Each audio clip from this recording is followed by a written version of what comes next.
ان فی ذلک لذکری لمن کان له قلب. قرآن نصیحت ہے، پڑھنا مبارک، یاد کرنا مبارک، سننا مبارک. اصل تو نصیحت ہے، نصیحت ہے، لیکن کس کے لیے؟ جس کا دل زندہ ہے، مردہ دل کے لیے قرآن نصیحت ہے. دلوں کو زندہ کرنا، کس سے؟ اللہ کی عصمت بھرے، اللہ کی محبت بھرے، حضرت محمد صلی اللہ علیہ وسلم کی محبت دل میں آئے، جنت کا شوق آئے، آخرت کی فکر آئے.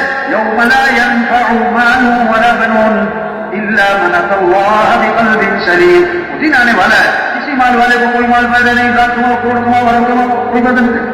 کسی کی اولاد خاندان کوئی کام نہیں آئے گا. ہاں، سلامتی والا دل لے کر آئے گا وہ کامیاب. دلوں کو سنوارنا ہے، دلوں کو اللہ کی محبت سے بھرنا ہے، دلوں کو آخرت کی فکر سے بھرنا ہے، دلوں کو جنت کے شوق سے بھرنا ہے، دلوں کو جہنم کے خوف سے بھرنا ہے، دلوں میں اللہ کی معرفت آئے، حضرت محمد صلی اللہ علیہ وسلم کی محبت آئے. یہ ہے دل کا زندہ ہونا. دل زندہ ہوگا، آزان سنے گا، فوراً مسجد. طواف 24 گھنٹے چل رہا ہے، جہاں نماز کھڑی طواف بھی بند، طواف بھی بند. آج دکان بند نہیں ہوتی، نہیں کھیل بند نہیں ہوتی، کھیل بند. یہ پریشانیوں کی وجہ کیا ہے؟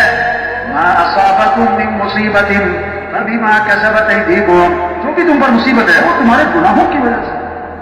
مال کی کمی سے پریشانی نہیں ہوتی بھائی، چیزوں کی کمی سے پریشانیاں نہیں آتی. پریشانیوں کی وجہ کیا ہے؟ اللہ کی نافرمانی، اللہ کی ناراضگی. ظہر الفساد فی البر والبحر بما کسبت ایدی الناس. جو بھی فساد ہے خشکی میں، تری میں، وہ کس وجہ سے؟ انسانوں کی بدعملی کی وجہ سے. ایک صحابی آئے، عرض کیا حضور فلاں آدمی کا مال تھا، سمندر کے کنارے پانی کی لہریں آئیں، سامان بہا کر لے گئی، نقصان ہو گیا. آپ نے کیا فرمایا؟ جو مال بھی ضائع ہوتا ہے خشکی میں یا تری میں، وہ زکات روکنے کی وجہ سے ہوتا ہے. زکات نہیں کی، زکات نہیں. اس لیے آپ نے فرمایا اپنے مالوں کی حفاظت کرو، اپنے مالوں کی حفاظت کرو.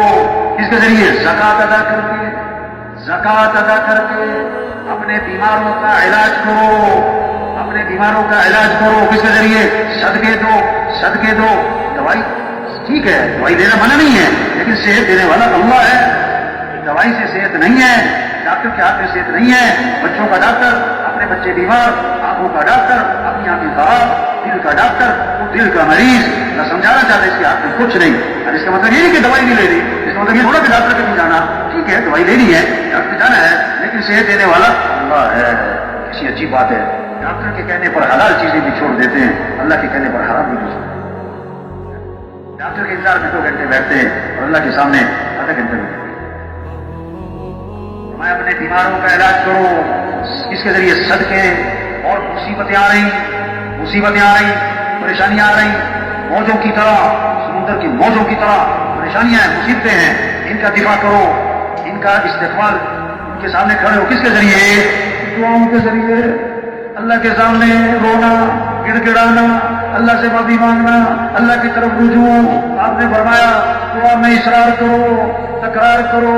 کس کے ذریعے؟ یا ذا الجلال والاکرام، یا ذا الجلال والاکرام، یا ذا الجلال والاکرام، یا ذا الجلال والاکرام. اس کو 50 دفعہ پڑھو، اس کو 100 دفعہ. اللہ کو ترس آئے، اللہ کو ترس آئے، اللہ کو ترس آئے.